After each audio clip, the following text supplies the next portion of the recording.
We will be graphing y equals negative 2/3 x minus 4. And for this graphing, we're going to write down y equals mx plus b, b, b, b. And where m is the change in y over the change in x, which is negative 2/3 for our slope. So look at your work. Did you have that change in y over the change in x? Give yourself a check. And did you have the 2/3 with that? Because that will help you with your graphing.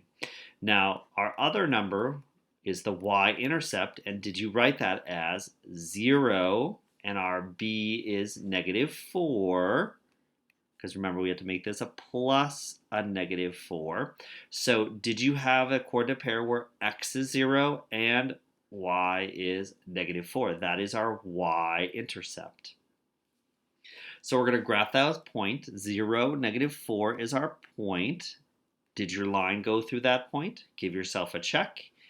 And then your slope for this one, the change in y is negative 2. So I'm going to go down 2 because that's my change in y. And the change in x is positive 3.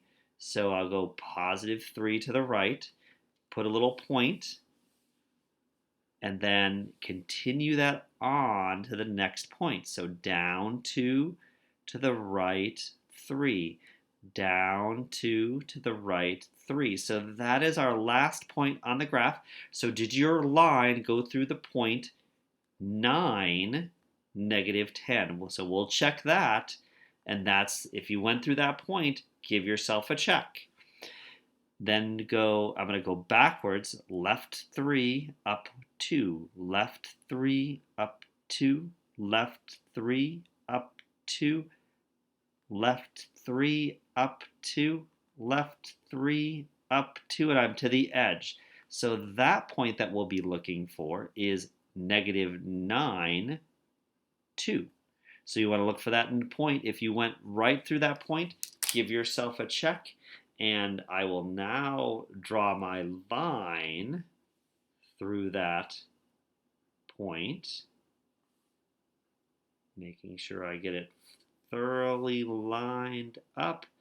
And we're going to extend past the graph.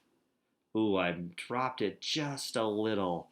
So I am going to erase my line and move my, there we go. It goes right through the crosshair. See how it went right through? And before it was too low. And then the last checks you're going to put on are your arrows. So did you put arrows on both ends? And that is graphing slope-intercept form. Y equals mx plus b, b,